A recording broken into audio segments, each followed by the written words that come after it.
क्या है? जीव एवं समष्टि।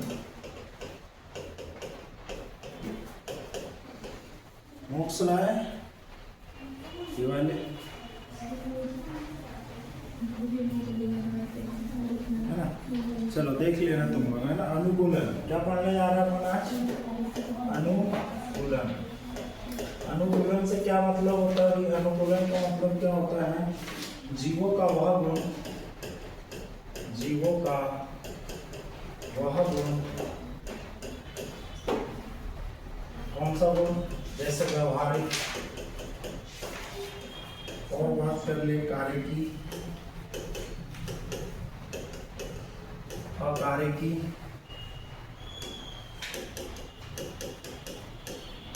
इन तीन गुणों पर बेस्ड जीवों का वह गुण जो उसे जीवित या जनन करने योग्य बनाता है।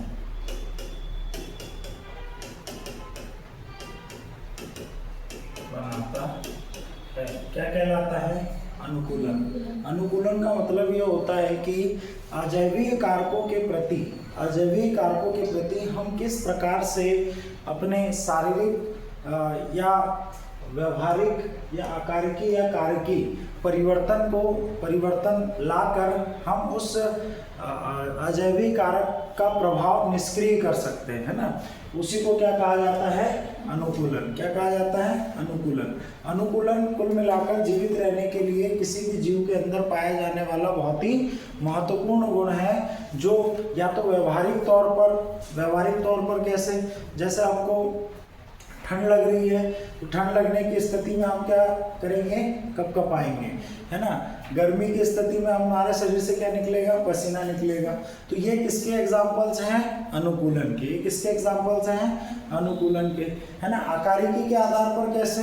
आकारिकी के आधार पर कैसे? तो सर आकारिकी के आधार पर हम बोल सकते हैं कि जो ऊंट है रेगिस्तान में चलता है, तो ऊंट रेगिस्तान में आसानी से क्यों चल सकता है? गाय क्यों नहीं चल सकती? कारण क्या है? क्योंकि ऊंट के पास झप्पेदार क्या होते हैं? पैर। ऊंट के पास जो पैर होते हैं, उनके जो खुर होते हैं, वो कैसे होते हैं? झप्पेदार, जो उसको रेत में चलने के लिए क्या करता है? मदद। क्या करता है? मदद। पॉइंट क्लियर हुआ क्या? यहाँ पर यदि बात करें अनुकूलन कितने प्रकार के पढ़ने हैं हमको हमारे चैप्टर में? तो 3 प्रकार के पढ़ने हैं। कौन कौन सा? व्यवहारिक अनुकूलन, व्यवहारिक अनुकूलन, दूसरा कार्यकी अनुकूलन, और तीसरा कौन सा पढ़ना है? तीसरा कौन सा पढ़ना है? अकार्यकी अनुकूलन। कौन सा पढ़ना है? अकार्यकी अनुकूलन। कौन सा पढ़ना है? अकार्यकी अनुकूलन। कौन सा अनुकूलन पढ़ना है? अकार्यकी अनुकूलन। पॉइंट क्लियर हुआ क्या? चलो यहाँ पर सबसे पहले किसकी बात कर लें? व्यावहारिक अनुकूलन की। तो व्यावहारिक अनुकूलन में आपका क्या आ जाएगा? प्रवास और निलंबन। क्या आ जाएगा? प्रवास और निलंबन। क्या आ जाएगा? प्रवास और निलंबन। प्रवास मैंने बता दिया कि आपने जैसे सपोज दैट मैंने आपको बताया था साइबेरियाई पक्षी। कौन सा? साइबेरियाई पक्षी, साइरस, है ना? साइरस कहाँ से? साइबेरिया जो रूसी क्षेत्र है, शीतकाल में वहां से कहाँ प्रवास कर जाता है? भारत के राजस्थान क्षेत्र में, है ना? घाना पक्षी अभ्यारण्य में, और फिर वापस पुनः यहाँ से कहाँ चला जाता है? ग्रीष्म ऋतु आने पर कहाँ पहुंच जाता है? वापस साइबेरिया पहुंच जाता है। तो ये कहलाता है क्या? प्रवास। निलंबन, निलंबन में मैंने आपको बताया था ग्रीष्म निष्क्रिय निलंबन। क्या बताया था? ग्रीष्म निष्क्रिय, शीत निष्क्रिय, शीत निष्क्रिय, और कौन सा बताया था मैंने? शीत निष्क्रिय और डायपॉज। कौन सा बताया था? डायपॉज। ग्रीष्म निष्क्रिय का मतलब जो गर्मी, ग्रीष्म के प्रति निष्क्रियता दर्शाते, मतलब गर्मी के दिनों में अपने आप को छुपा लेते। शीत निष्क्रियता का मतलब क्या होता है? जो ठंड में अपने आप को छुपा लेते। और डायपॉज का मतलब होता है जो ग्रीष्म निष्क्रियता और शीत निष्क्रियता दोनों दर्शाते हैं। तो इसमें डायपॉज में कौन सा एग्जाम्पल बताया था मैंने? मेंढक। शीत निष्क्रियता में कौन सा बताया था? छिपकली। और ग्रीष्म निष्क्रियता में आप घेंगे का उदाहरण ले सकते हो। किसका? घेंगा। किसका उदाहरण ले सकते हो? घेंगे का। आई क्या बात समझ में? क्लियर? तो यहाँ पर व्यवहारिक अनुकूलन में हम हमारे व्यवहार में परिवर्तन करके क्या बता सकते हैं? अनुकूलन, है ना? क्लियर?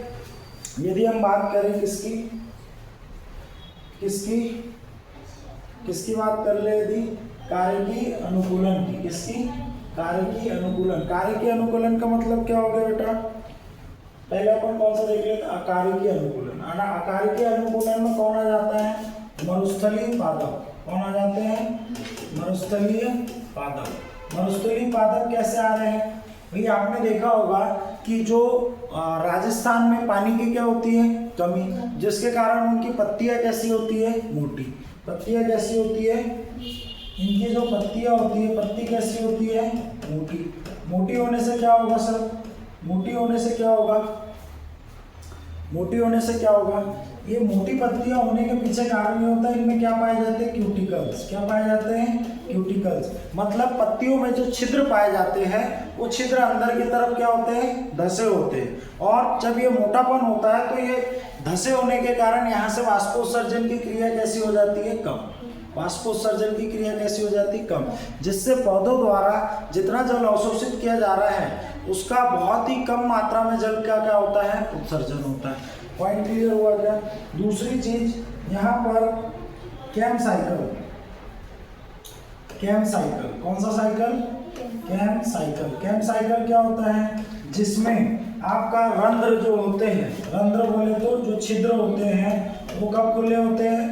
रात में खुले होते हैं। और दिन में कैसे होते हैं? बंद। दिन में कैसे होते हैं? बंद। क्योंकि रात में खुले होने के पीछे कारण क्या है कि रात में वाष्पोत्सर्जन की क्रिया नहीं होती और दिन में वाष्पोत्सर्जन की क्रिया होती है। तो ये कैम साइकिल को फॉलो करते हैं। कौन से पादप? मरुस्थलीय पादप। कौन से पादप? मरुस्थलीय पादप। यदि तीसरी इनकी बात करें तो इनकी पत्ती, इनकी जो पत्ती होती है वो किस में कन्वर्ट हो जाती है? तना। और ये तना बाद में चलकर किस में कन्वर्ट हो जाता है? कांटों में। किस में कन्वर्ट हो जाता है? कांटों में। जैसे नागफनी का पेड़ देखा होगा आपने। नागफनी में जो पत्तियां होती किस में कन्वर्ट होती? पहले तने में, फिर ये तना किस में कन्वर्ट हो जाता है? कांटों में, है ना? तो यहाँ पर ये अपने आकार में परिवर्तन करके क्या बना रहे हैं? अनुकूलन, है ना? आकार में परिवर्तन करके, इसीलिए इनको किसके अंतर्गत रखा है? आकारिकी अनुकूलन में। किसमें रखा गया है? आकारिकी अनुकूलन में, है ना? एक और इसमें याद रखना है एलन का नियम। कौन सा नियम? एलन का नियम। कौन सा नियम याद रखना है? एलन का नियम। एलन का नियम क्या है? जैसे ठंडे प्रदेश में क्या होता है? ठंडे प्रदेश में क्या होता है? जो नाक, कान और नाखून होते हैं ये कैसे होते हैं? बहुत छोटे। कैसे होते हैं? बहुत छोटे। क्या छोटे होते हैं? नाक, कान, अंगुलियां कैसे होते हैं? छोटे। कैसे होते हैं? छोटे। क्योंकि इन हिस्सों से जो हवा है, वायु है, वो ज़्यादा असर करती है किसके ऊपर? जीव के ऊपर, जिससे उनको ठंड ज़्यादा लगेगी। अब चूंकि ठंडे क्षेत्रों में रह रहे हैं तो ठंडे क्षेत्रों के लिए एलन का नियम काम करता है कि वहाँ पर जो भी जीव निवास करता होगा बहुत ज़्यादा ठंडे क्षेत्रों में, वहाँ पर उनकी जो अंगुलियाँ होगी, जो नाक, कान होंगे, ये कैसे होंगे? छोटे होंगे। कैसे होंगे? छोटे होंगे। पॉइंट क्लियर हुआ क्या? यदि कार्यकी की बात करें तो इसमें आता है कौन सा? मरुस्थलीय चूहा। कौन सा दिया एग्जाम्पल? मरुस्थलीय चूहा। मरुस्थलीय चूहे का मतलब क्या है? यहाँ पर ये यूरिन नहीं करता। ये यूरिन क्यों नहीं करता? क्योंकि इसके पास पानी की क्या होती है? कमी। तो इसी को ये रिसाइकल करके वाटर यूज कर लेता है। इसका एक और जो खास काम तुम्हारी बुक में दिया हुआ है, शरीर की वसा को तोड़ कर जल की क्या करता है? ये पूर्ति करता है। भाई यहाँ पर राजस्थान में क्या है? आपका पानी की बहुत ज़्यादा शॉर्टेज होती, जीवों को क्या नहीं मिल पाता? पानी नहीं मिल पाता। तो यहाँ पर मरुस्थलीय चूहा एक ऐसा एग्जाम्पल है जो अपनी शरीर में जो फंक्शनैलिटी है, जो काम करने की क्षमता है, उसके आधार पर अपने लिए क्या बना ले रहा है? जल। तो याद रखना, जो मरुस्थलीय चूहा होता है वो किसके आधार पर? वसा को तोड़कर किसकी आपूर्ति करता है? पॉइंट क्लियर हुआ क्या? पॉइंट क्लियर हुआ क्या? साथ ही साथ यहाँ पर नियमन करना दो प्रकार की बताई थी, नियमन और संरूपण, नियमन और संरूपण। तो नियमन किसके अंतर्गत आएगा? कार्यकीय अनुकूलन के अंतर्गत। जो हमारे शरीर में पसीना आता है, जो कपकपी आती है, ये सब किसके अंतर्गत आ जाएगी? कार्यकीय। हम कोई कार्य, हमारे शरीर का कोई फंक्शन चेंज कर कर अनुकूलन क्या कर रहे हैं? स्थापित कर रहे हैं। पॉइंट क्लियर हुआ क्या? पॉइंट क्लियर हुआ क्या? अब यहाँ पर बात करते हैं, आपका जो लास्ट टॉपिक है कौन सा? समष्टि की पारस्परिक अनुक्रिया। समष्टि की पारस्परिक अनुक्रिया क्या है? समष्टि की पारस्परिक अनुक्रिया। पारस्परिक अनुक्रिया का मतलब क्या होता है? जैसे लाइकेन आपने सुना होगा, राइजोबियम आपने सुना होगा। राइजोबियम क्या है आपका? राइजोबियम क्या है? बैक्टीरिया, जो कहाँ पर प्रेजेंट होता है? धान के खेतों में, जो वायुमंडलीय नाइट्रोजन को कन्वर्ट करके किसको दे देता है? पादपों को। और पादप उसके बदले उसको क्या दे देते हैं? फूड। क्या दे देते हैं? फूड। तो इन्हें क्या कहा जाता है? पारस्परिक अनुक्रिया। और ये किसके बीच हो रहा है? समष्टियों के बीच हो रहा है। किसके बीच हो रहा है? समष्टियों के बीच हो रहा है। तो यहाँ पर याद रखना, इसमें किस तरीके की पाई जाएगी? जंतु और किसके बीच पाया जाएगा? सूक्ष्मजीव के बीच, है ना। राइजोबियम बैक्टीरिया बोला तो किसके अंतर्गत आ गया? सूक्ष्मजीव। और धान का पौधा किसके अंतर्गत? सॉरी, यहाँ पर धान का पौधा नहीं, पादप और सूक्ष्मजीव। पादप और सूक्ष्मजीव, है ना। एक ये हो गया जंतु और सूक्ष्मजीव के बीच में, और दूसरा पादप और सूक्ष्मजीव के बीच में, और तीसरा जंतु और पादप के बीच में। कितने प्रकार से हमको अनुक्रियाएं देखने के लिए मिल सकती है? 3 प्रकार से। एक जंतु और सूक्ष्मजीव के बीच, पादप और सूक्ष्मजीव के बीच, और जंतु और पादप के बीच, है ना।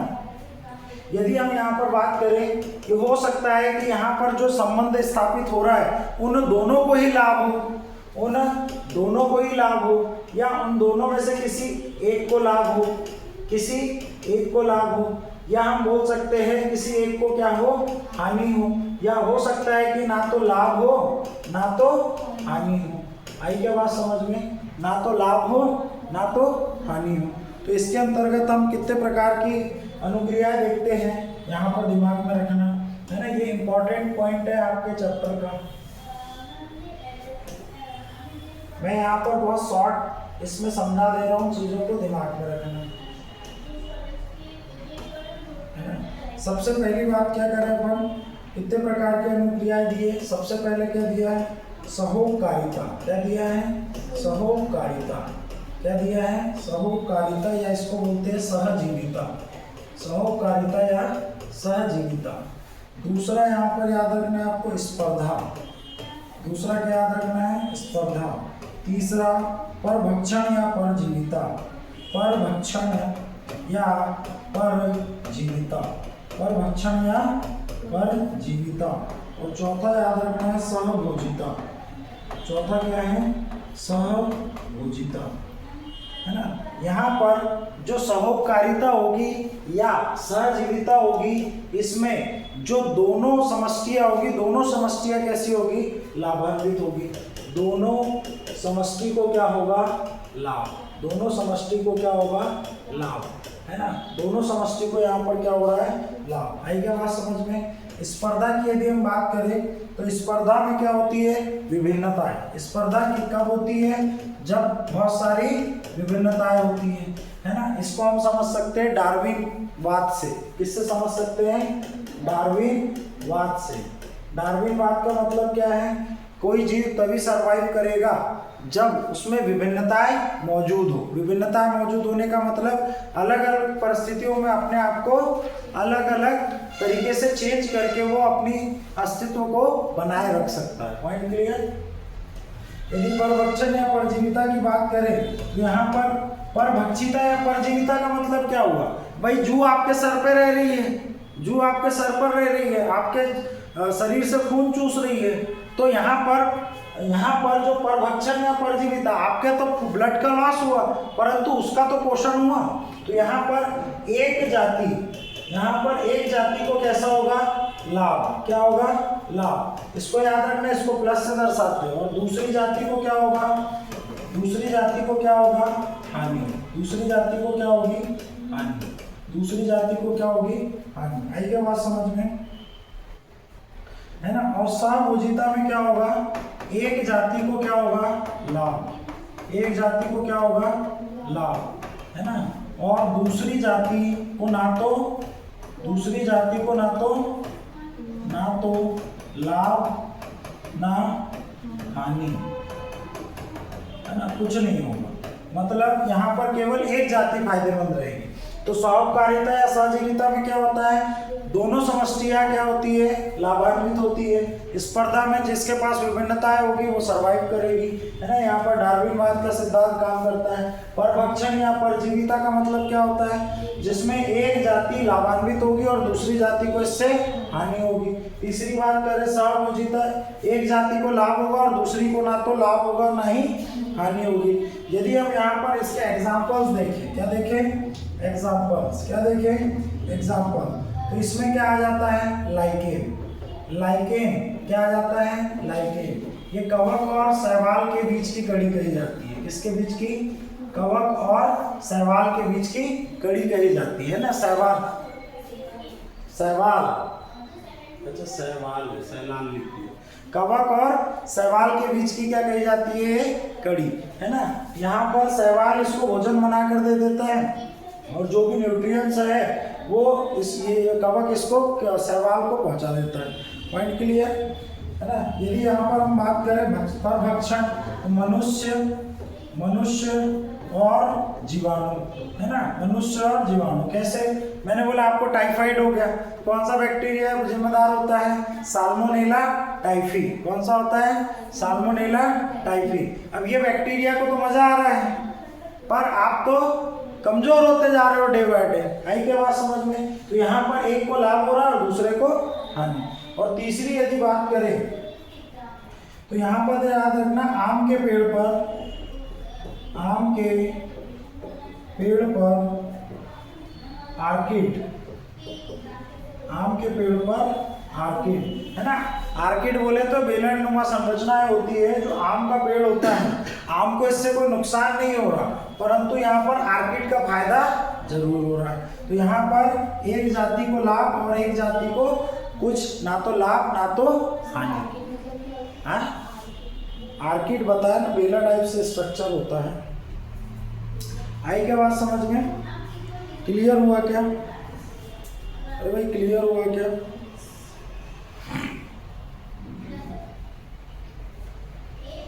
तो यहाँ पर आपका एक चैप्टर होता है क्या, खत्म। बहुत ज़्यादा बड़ा चैप्टर नहीं है, 2-3-4 टॉपिक है हिंदी के और अच्छे टॉपिक है। क्लियर, चलो अब पढ़ेंगे अपन कल से नेक्स्ट चैप्टर, और वो भी कितने दिन में खत्म हो जाएगा।